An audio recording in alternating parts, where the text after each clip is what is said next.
Radio. 6 Music. You are now entering a parallel universe. And wipe your feet on the way in. Marc Riley, BBC 6 Music. Dedicate that to tonight's producer, Mark Plant. That is the Stone Roses, and She Bangs the Drums. I'm Marc Riley, whilst over there we've got Bobby Hughes.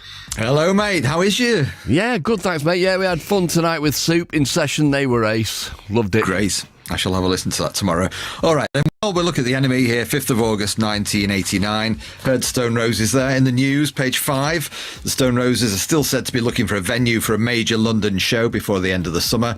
The band are believed to be location hunting for a venue big enough for about 10,000 people. Warehouses and film studios are being considered. So this turned out to be Alexandra Palace, didn't it, in November? They played a big gig. But a week after this edition of the NME, they were playing at Blackpool's Empress Ballroom. And I still can't... I was trying to think why I didn't go, but I didn't go to that. But more or less everybody I know was there, including you, I think. Yeah, I went to it, and it was great, actually. And did you ever go to the Empress Ballroom?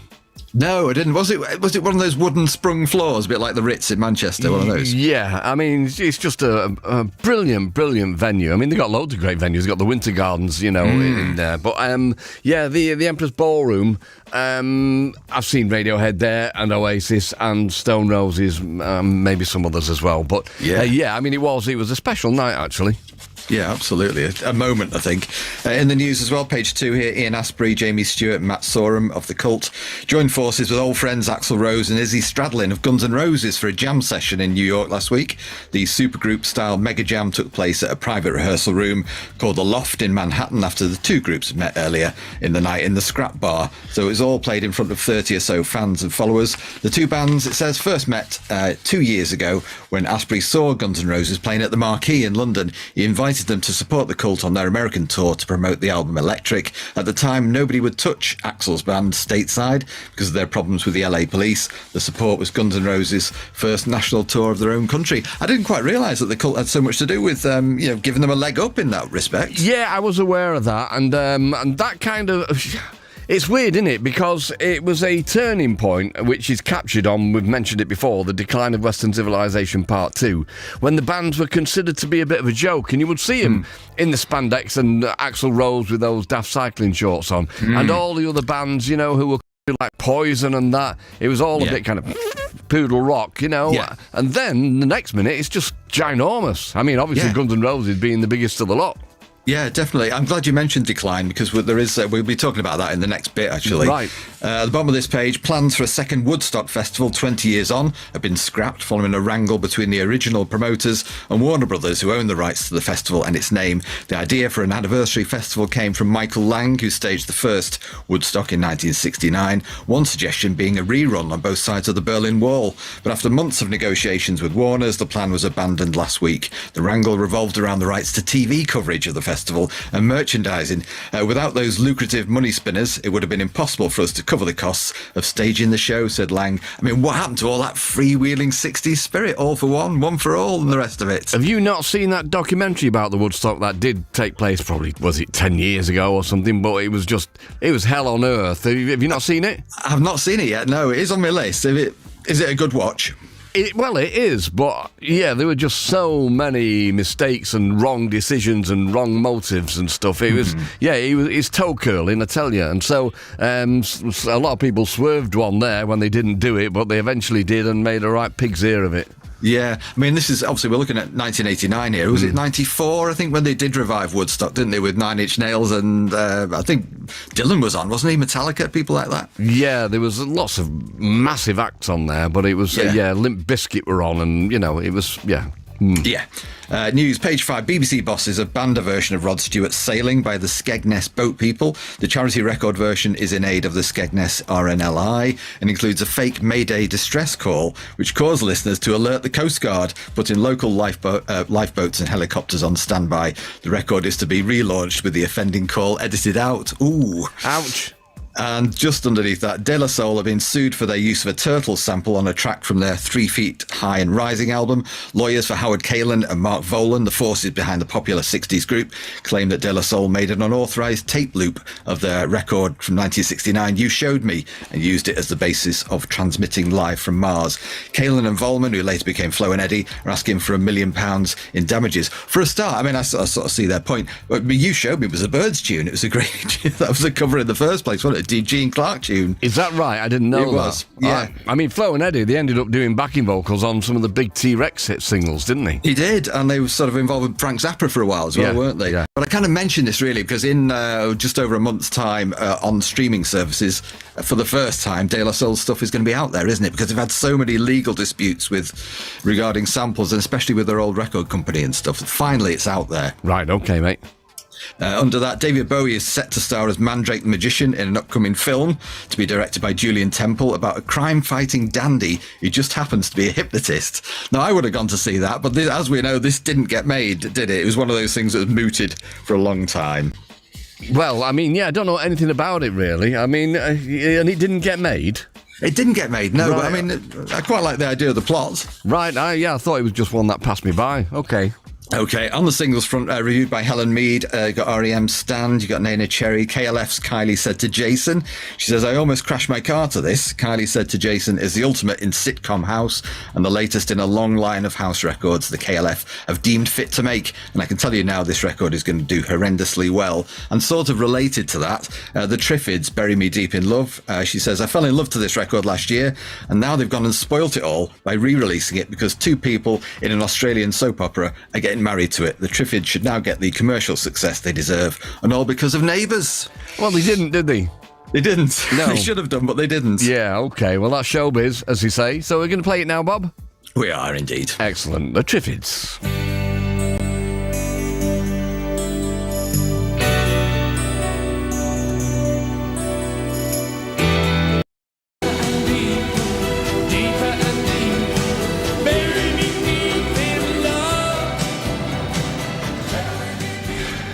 The Triffids and Bury Me Deep in Love. I'm buried deep in love with Bob Hughes, who's in Yorkshire at the moment, aren't you, Bob? I am, I'm a Yorkshireman now, you know. Yeah. I don't think I mentioned it before. So, we look at the NME here, 5th of August 1989, Triffids there. On the public NME page, you've got the Stone Roses are becoming the support band that never will. Further to turning down support slots with the Rolling Stones and The Cure, the choosiest lads in pop have finally engineered the ultimate snub, Bros. It seems that Matt and Luke Goss were keen to up their street cred by having the Roses open for them. Surely they weren't serious about that, were they? Well, do you know which gig was it that we're looking at for Bros? I'm guessing it would probably... They played Wembley... Didn't they play Wembley? Wembley Stadium, I think? Do you know who did support them when they couldn't get Stone Roses? Who? Frank Sidebottom. Was it? Did it? Yeah, Frank Sidebottom. He used to. He was, I mean, I don't know what other acts were on, but he was on there sweeping the stage and stuff in between acts and just goofing about.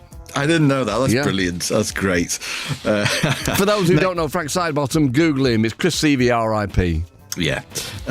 Under that, the cameo appearance of one flame-haired soul saucepot called Mick out of Simply Red lit up last week's edition of Viz, wherein he turned out to be play for Fulchester FC's mystery new signing. He was a new signing, in Billy the Fish. We all know what the lad can do in front of a microphone, mutter the expectant crowd as Mick swaggers onto the pitch with his walking stick and custom-made strip. Let's see if he can equal it on the field. Then there's a panel underneath that with him taking a big swipe at the ball in front of goal and missing the ball completely. Underneath it says, in a sadly ironic echo of his musical career, Mick Hucknall out of Simply Red's promising early success has been followed up by a series of lacklustre disappointments. This was around the same time, I think it's Shakin' Stevens was in the side as well, so they had Hucknall and Stevens up front, didn't they? But I don't think Shakin' Stevens was very good in front of goal either, because he was always doing that kind of 50s rock and roll dance. So shaking his hips about. That'd get in the way, wouldn't it? Yeah, totally. On the film review page, as mentioned before, The Decline of Western Civilization Part 2, The Metal Years, directed by Penelope Spheris, reviewed by Jack Barron, starts by describing that famous scene where Chris Holmes of Wasp is lounging on the Lilo chair in the swimming pool, admitting he's an alcoholic and the rest. When you first see it, it's easy to think that's a comical scene, isn't it? But it just becomes more pitiful, I think, the more you see that documentary. Yeah, I mean, that particular section as well, because his mum sat there in a deck chair, isn't she, by the by the pool, and he's pouring vodka from a great height into his mouth, and he's got all his gear on a lilo, as you say, in his pool. It's not a comfortable watch. No, it isn't. It's difficult.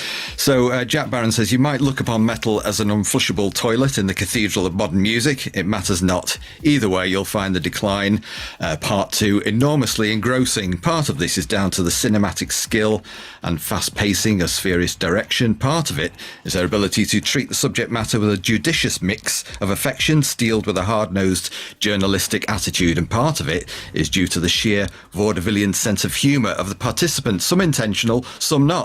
The ingenuity of Spherist is, although she's a fan of metal, she isn't unaware of the stench of sexism that pervades it. Instead, she lets the musicians hang themselves by their own short and curlies, which is a pretty good summation, I think. Brilliant journalism, that. Brilliant writing. It really is. Underneath that, so Deli Fideli, sadly no longer with us as he interviews Penelope Spherist, says she doubles as an A&R person for MCA Records. So the Decline Part 2 mixes business with pleasure and marks a peak in a varied and diverse career. This isn't her first foray into music and film. Decline Part 1 witnessed the creative hubris of the then LA hardcore scene, while Suburbia glanced at life through the eyes of aging punks. But this is definitely the best one, showing a coming of age most directors achieve after 20 years in the business. What made her choose this most reactionary of genres? It's interesting, this. She says, you don't understand. She says, in the United States, people's outlook on heavy metal is quite good. They don't look at it as the dregs of the earth. They like it.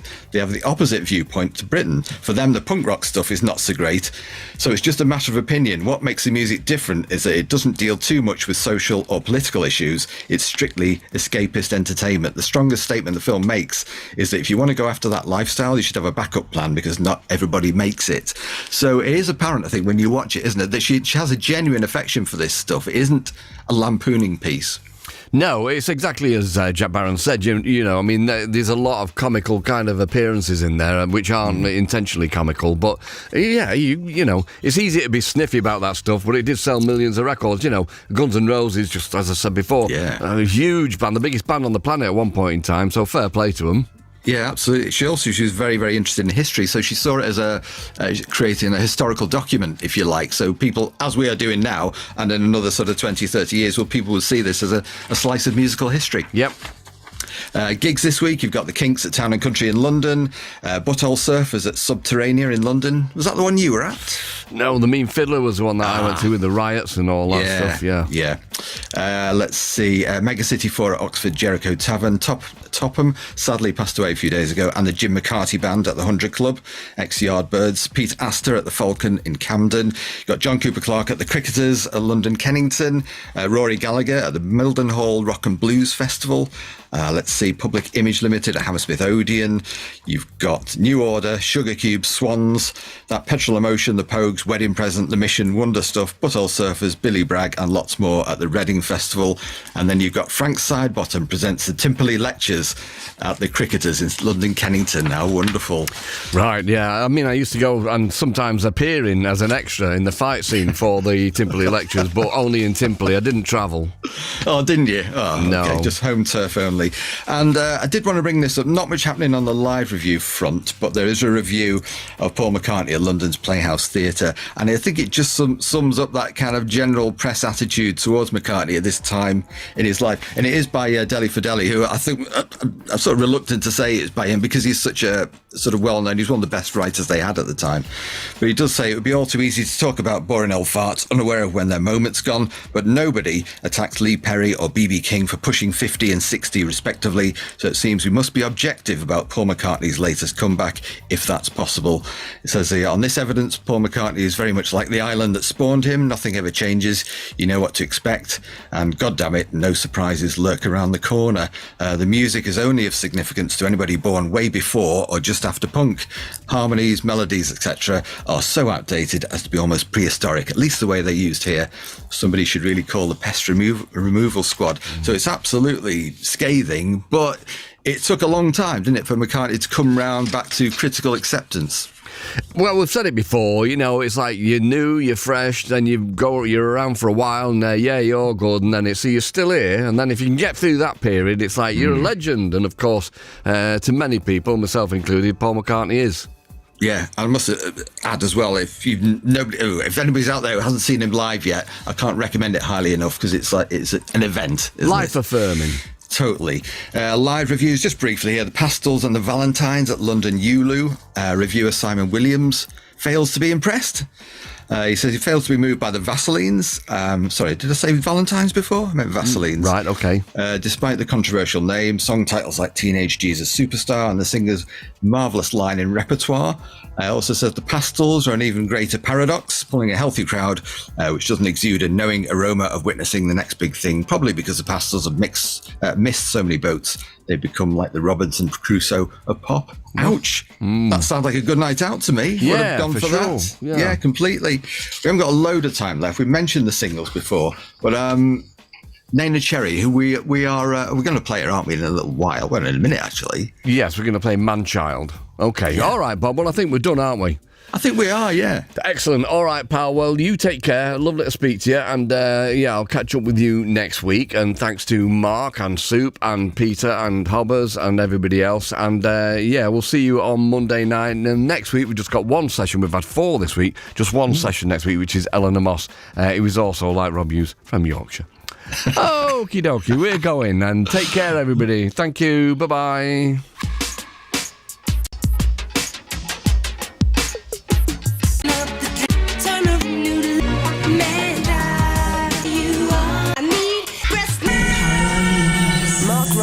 BBC 6 Music. And shut the door on your way out.